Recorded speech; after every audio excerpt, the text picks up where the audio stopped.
Okay, so another week of working on the challenge, and if you're looking at the screen, it doesn't look like I've really accomplished that much, but I learned a whole lot. I got the hood almost there. You can see right over here. I'm going to need to play with this somewhat to get it to come together the way I want. In fact, let me show you what it looks like rendered. Right, so this is what it looks like so far, and you can see it's not perfect, but it's slowly coming to form, and has some rough edges and some bumps. Now this is supposed to be a legitimate bump. If you look at, and let me see if I can pull up one of the sample image, or the reference images rather. So let me bring this up. And I don't know which one is which, but nope, that's not the one I want. But I got a whole bunch of them here. So you can see you have this little thing here that I was trying to do. I'm going to have to make this detail. This is where the lights are going to go. You can see this kind of flares up. And I have it a little bit, maybe not quite enough. So that may have to be adjusted. Try to get this sort of line, and maybe I'll do something about that. But you can see it flares up a little bit. So I have something. I may have to play with it some more to get it to actually flare up and not put a cut in and rotate it up. But at any rate, let's talk about what I've learned this week that may be helpful to you. One method that I really saw, and I've been watching a ton of videos on this stuff, is one gentleman was modeling in Blender, and I am going to include the link to his playlist for this here. And what he did is he took a box in the size of the car, not just guide splines, and he used that as a guide until he got enough of his pieces and parts in where he didn't need it, and then he just simply hit it. And that seems to be an excellent approach to doing this. What I found is Booleans don't seem to work real well. You want to do one or two things, as exhibited here, such as it is. You want to, this was an extrusion, or an inner extrusion. And this, I actually made the piece and laid it on top. So those are two approaches that seem to work pretty well. The other thing I did to get the basic form, and you don't see it here, I used what they call an FSD. Let me see if I can show you an earlier example. Well, that's something else I will be talking about. Let me show you an FSD. Let's see if this still has it. Or did I get? Oh, it would be under old. So this is an FSD, and what this is it's a cage that will let you push in from all directions. Let me turn this off and turn all this off, and then turn on this old thing. And all right, so let me show you what I'm talking about here. This is a cage that lets you push in as you see fit. And that's one way that I got the basic form. I think with the method I described with a block for sizing and then creating your elements piece by piece might be more accurate than the FSD. It's called freeform deformation. It's a deformer, and it lets you deform things how you wish. So that is just this. I'm going to close this out. And so that's very important.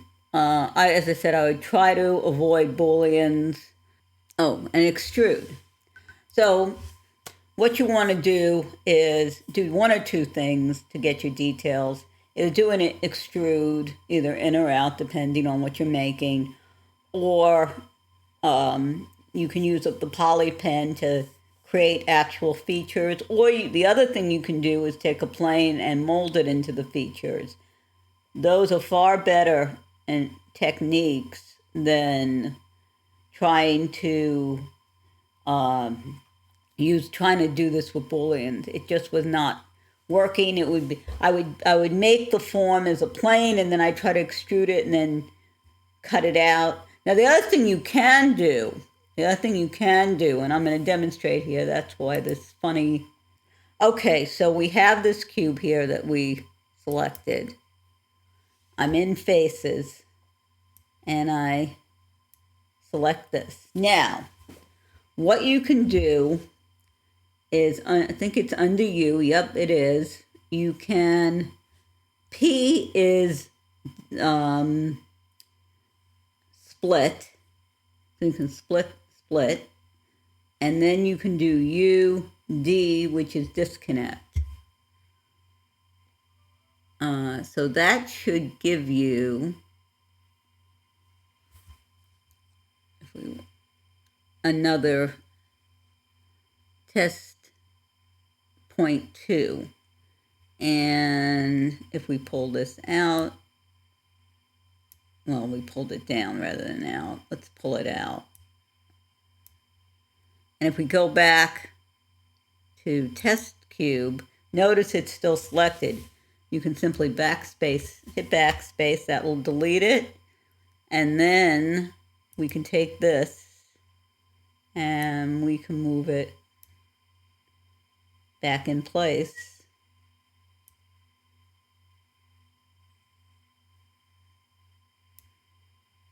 How it should be. And that'll give you a very accurate fit, and you can, maybe pull the edges in a little bit to get a gap if that's what you need.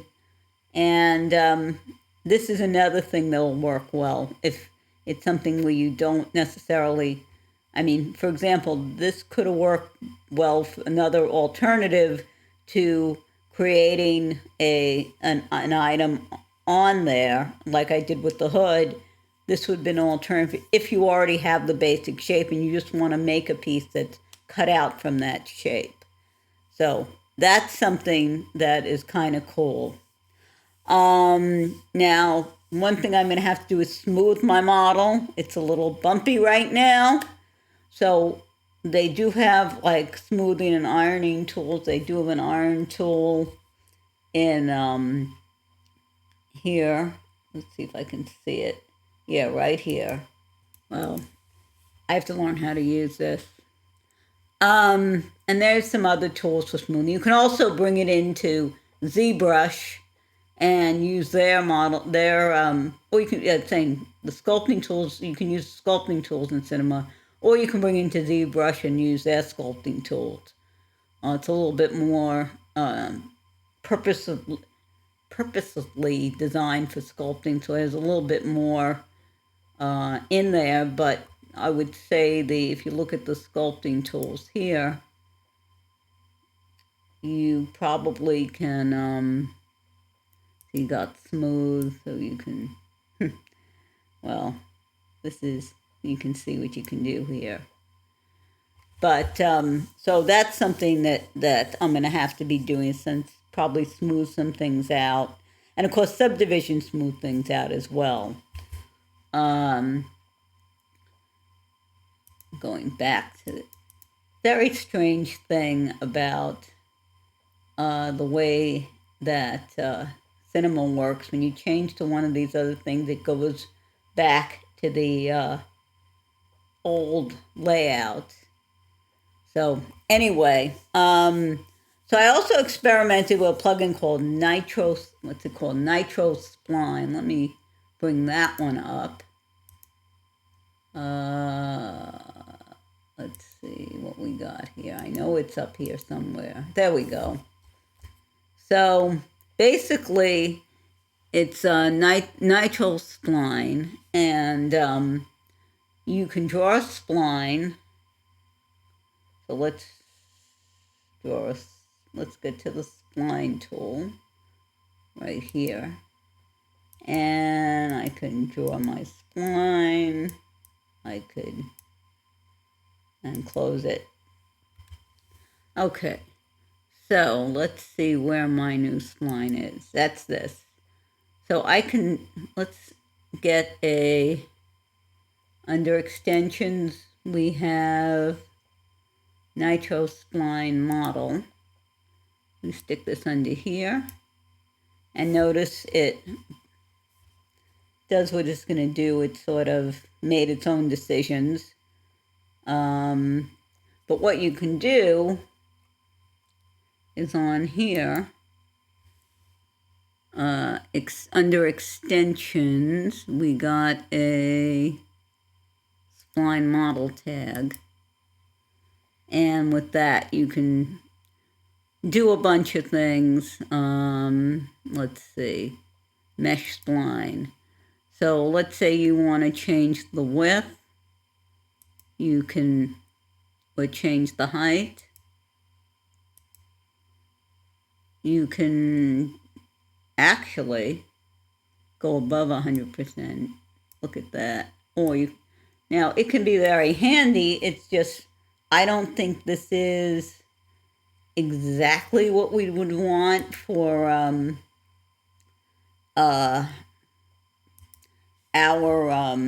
for this particular use case, but it could be useful to make different shapes. The example they give in their video is making the leg of a donkey, making a donkey actually, if you watch their video. So this is very interesting. I also tried one called spline patch, but I cannot get that to work. It seems to be very old. I don't know if it even works in this version of Cinema. I'm gonna have to play with that some more.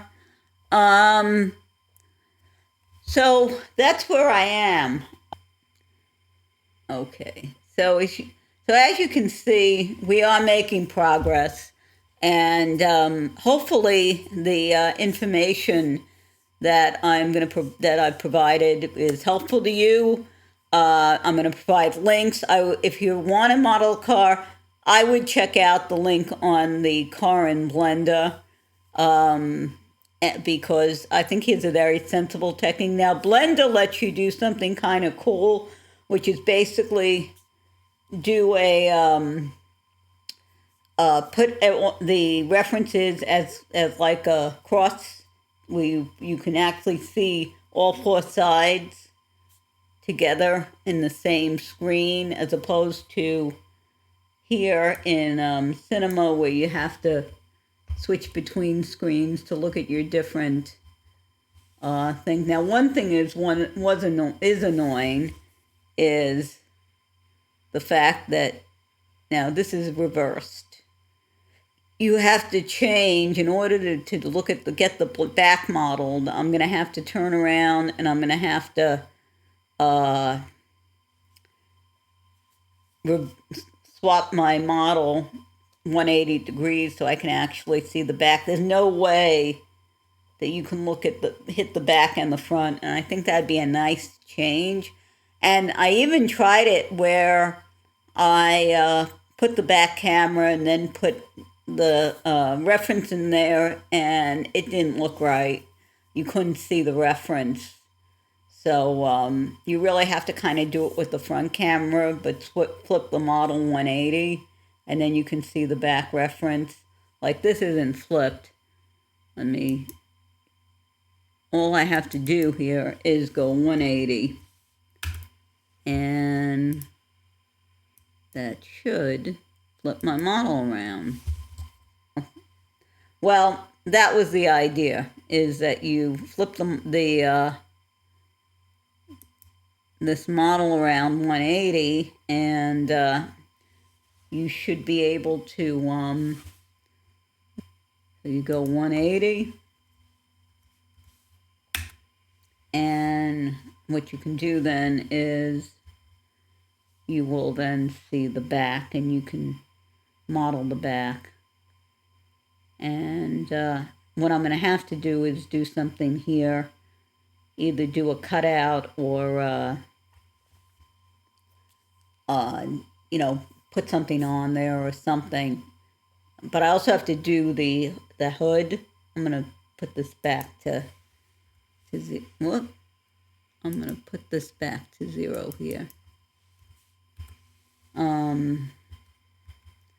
So that it, but I'm going to have to do the hood, which is going to be interesting. Not the hood, this back hatch here. And probably the best thing, I'm not sure actually what's going to be the best way to go about it. I think I could do the poly and then cut technique and see if that works, or I can put it over. Either one will probably give me something halfway decent. And then, of course, the windows I don't have yet, and door handles and mirrors and things that I'm going to need. Now, I'm also going to have to, it looks like I'm going to have to play with the front, because this is not, you can see this is not lined up. But anyway, what the gentleman mentions in the videos I recommended is, a small percentage is getting your basic shape, and you're going to spend a lot of time tweaking.